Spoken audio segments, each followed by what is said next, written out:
Bonjour tout le monde, bienvenue sur African Students.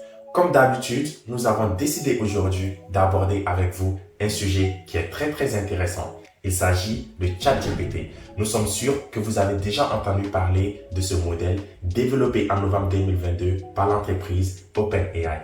Quels sont les avantages de ChatGPT pour nous étudiants? Quels en sont les inconvénients? Pour en découvrir davantage, restez avec nous sur African Students.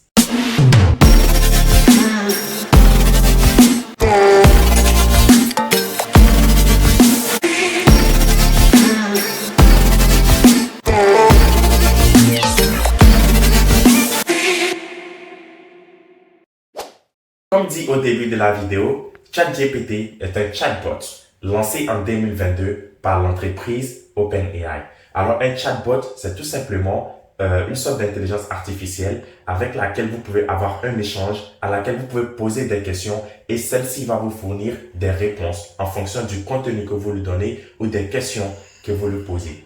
Alors ChatGPT, vous savez que depuis son lancement, a fait l'objet de nombreuses controverses.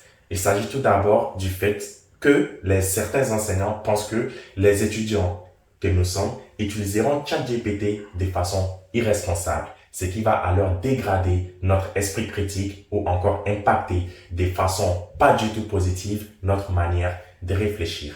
Revenons tout d'abord sur les avantages de ChatGPT pour nous étudiants.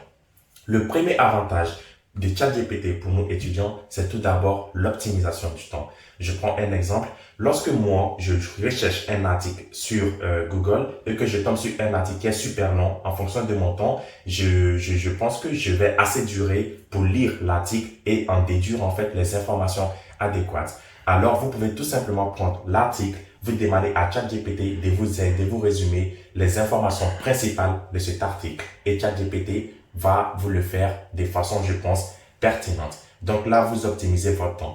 Et aussi, un autre exemple, c'est que au lieu de passer des temps assez conséquents à chercher des informations sur Google, lorsque vous demandez à ChatGPT, ChatGPT vous fournit des informations claires et précises sur le champ. Donc, si vous demandez par exemple à ChatGPT quelle est telle entreprise qui a été la plus influente au monde en 2022, ChatGPT va vous donner de façon directe le nom d'une entreprise. Et pourtant, si vous lancez cette recherche sur Google, vous n'allez pas forcément avoir une information de l'information que vous recherchez de façon assez rapide. Donc, je répète, le premier avantage principal de ChatGPT, c'est l'optimisation du temps.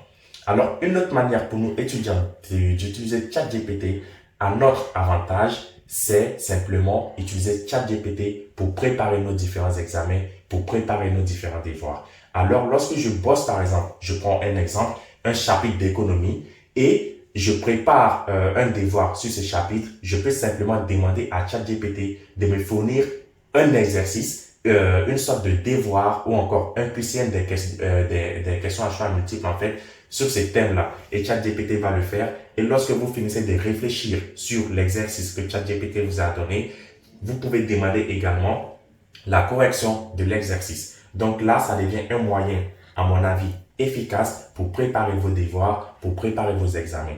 Alors, que créent les enseignants qui pensent en fait que les étudiants vont utiliser ChatGPT de façon irresponsable? En fait, aujourd'hui, lorsque les étudiants ont des devoirs des maisons, ils ont tendance à confier ce devoir à ChatGPT. Pourtant, ChatGPT ne va pas toujours vous fournir des informations fiables. ChatGPT ne va pas toujours vous donner les réponses que vous attendez. Et surtout, pourquoi? Parce que ça reste une intelligence artificielle qui est pilotée par une machine. N'oubliez pas donc que ce qui est mis en avant lorsque des professeurs vous donnent des devoirs, c'est votre esprit critique, c'est votre manière de réfléchir.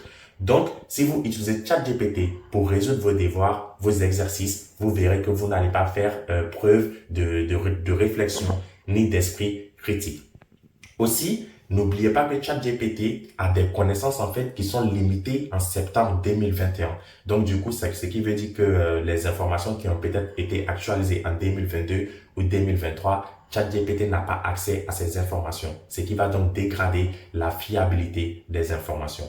Et je le répète, on peut très bien utiliser ChatGPT à notre avantage et éviter les inconvénients que nous venons de citer tels que le fait de dégrader votre esprit critique, le fait de faire preuve de manque de réflexion pour résoudre en fait vos devoirs. Car un exercice, c'est toujours pour tester vos connaissances et mettre en pratique ce que vous avez appris. Utilisez ChatGPT comme votre ami, mais ne soyez pas dépendant du ChatGPT.